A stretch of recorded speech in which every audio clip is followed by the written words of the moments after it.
Dennis Itumbi has revealed a controversial container that he claims was near a police station in State House, was near a police station.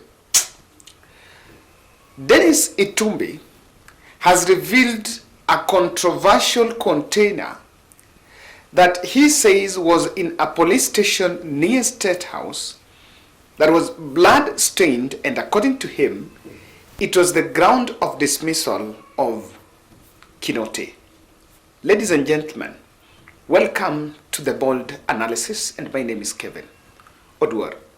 I want us to go direct and do an explainer on this claim, because in what I have seen in his social media page, in his Facebook page, Itumbi claimed there was a container in a police station that was containing blood. I think people need to understand that the container is not container like something like cuboid. The other container we're talking about, container is these structures that are built and are within police stations. So not police stations, the containers are even used for those who are building kiosks. These structures are kind of mabati structures. So that's what he's talking about. I think maybe people didn't get. And according to him, there was a container near a police station near State House. Then it was used to torture people, kill people, then be thrown into other places. According to him, it was the place where it was the center of extrajudicial killing. Allegedly moved from police station to EACC, then to DCI headquarters. Let me read for you what he has shared in the Facebook page in reaction to what President Uhuru Kenyatta, President William Ruto said yesterday. He said this: Kenya has a new president. In efforts to conceal the excesses of a brutal regime that slaughtered its own citizens in a police station, Kinoti and co. moved the container of death from the Milimani police station significantly near State House to DCI headquarters. It still has blood, a hallmark of brutality and torture of its victims suffered before being killed, some just for holding different political opinions from that held by the then regime. Dear men may tell no tales, but truth can never be hidden, not even in a container. Two of the rogue officers independently point out where they had moved the container of death, complete with names of their victims, source of illegal orders, and other graphical details. Desperate, inhuman, brutal. Guys, Kenyans must be very wary. And I'm a bit disappointed by this statement from Itumbi. It's laughable, to say the least. I want to start first to appreciate the fact that President Ruto seems to be having a very spirited effort and fight against extrajudicial killing. Honestly, no one deserves to die because of one reason or the other. That should be natural. So, on killing people, Ruto have it right, pushing for what to end extrajudicial killings. I'm one person that I even don't believe on mob justice, that everyone deserves a second chance. I want to explain this. Get this part. It was blood, hallmark of brutality and torture of its victims suffered before being killed, some just for holding different political opinions from that held by the then regime. I just want to ask a question. We should back up some of these claims with data. Who is this person who maybe lost his life, high profile, because of different political opinion? Let's get it right. This question I'm going to ask to Itumbi. When you come in public, I think give claims with data. Let's not just sensationalize things, honestly, without tangible data. Because, yes, criminal justice system was meted. We agree. It was meted, and it's in governance, not in governance. Sometimes that's the practicality of how sometimes things happen. We want to be practical enough to give names of people who were tortured because they had a different political opinion. Were they bloggers? Were they journalists? Were they politicians? Who are they and what was the level of influence? So that will warrant to people, it doesn't add up. And that's why I insist that there seems to be a consistent pattern of just sensationalizing things. This data on people who are killed because of political opinions, actually, the likes of Itumbis erodes what will be a good intention from President William Ruto. Because you can just say people are being killed because of political opinions. Okay, who? Give us the bodies. Sadly enough, the biggest tragedy, the bodies that are being found in rivers and so.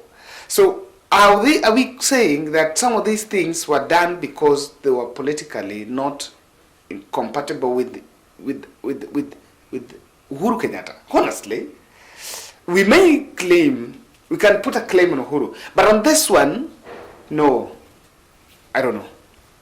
I don't think that's how it is. According to him, this was the evidence of extrajudicial killing and was a ground for Kinoti dismissal. See the U-turn.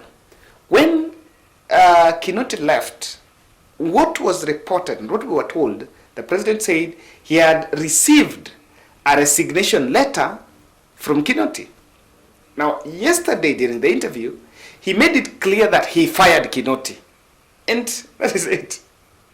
So who is saying the truth? Or now where is the truth? Because initially we were told Kinoti resigned. Now we are told he was fired. Glad maybe one day he will also find an opportunity maybe to come out in an interview and say what he thinks, what exactly happened. Because there is a lot of character assassination on Uhuru men. And while this thing is an order, if these things are to be done, I don't think it's about a one-man mission. So this U-turn on initial statement tells it all. What is that? So if we fired Kinoti, what was making it difficult by just coming to the public and telling the public that, look here, because of this evidence, this and this, we fired Kinoti. Ladies and gentlemen, kindly subscribe to our channel. Click the notification bell and also share videos.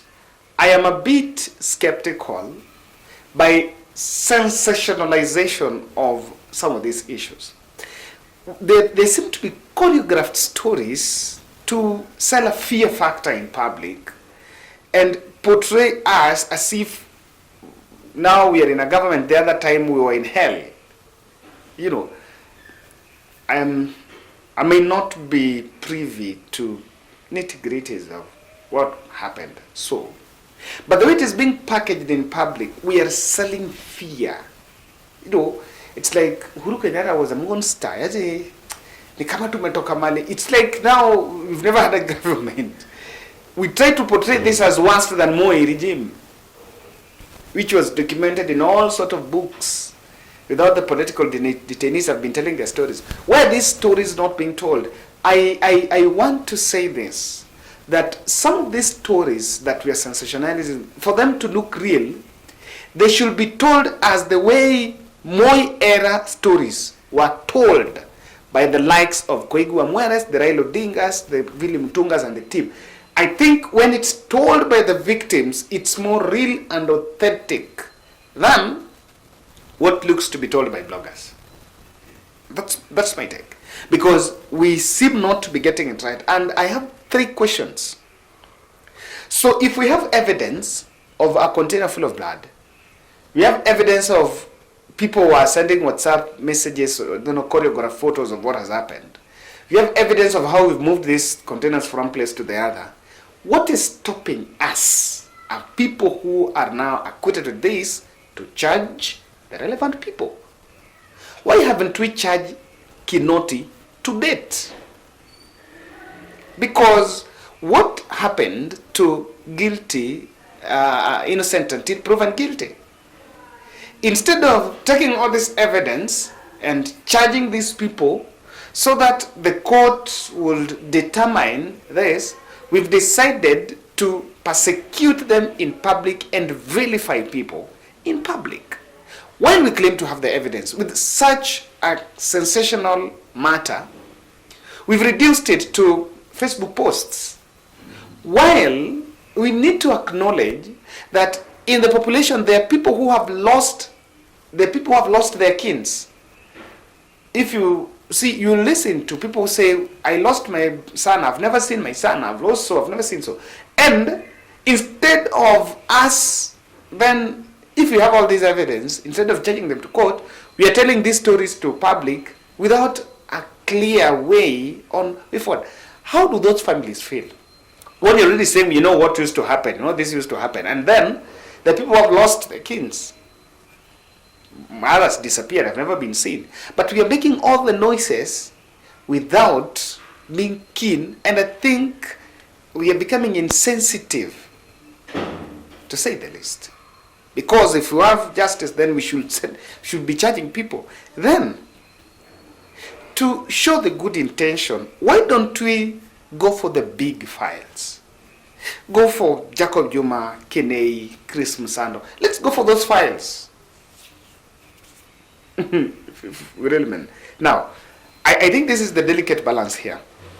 Sensationalization of this extrajudicial killing, one, it makes it political, but being that some of these people, like Dennis Itumbi, is representing the voice of President Ruto, we are vilifying the police service.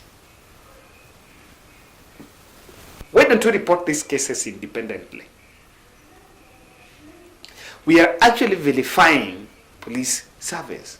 We are not talking about this case, that case, this case, and the way the language is being packaged.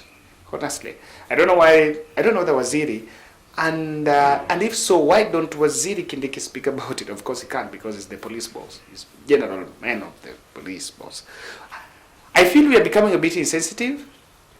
Number two, we are vilifying the whole police service, and it negates the spirit of harmony between the public and the police. In my line of duty, I have many people who are, my family, have a couple of you who are in the uniform, and these people are human beings. We've made it look like, okay, we had robots. Okay, so it's about time we wait for what Maraga is going to give us from the task force report.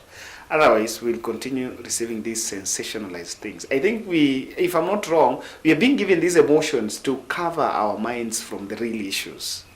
The real issue is the cost of living. All these are things we're being given as stories.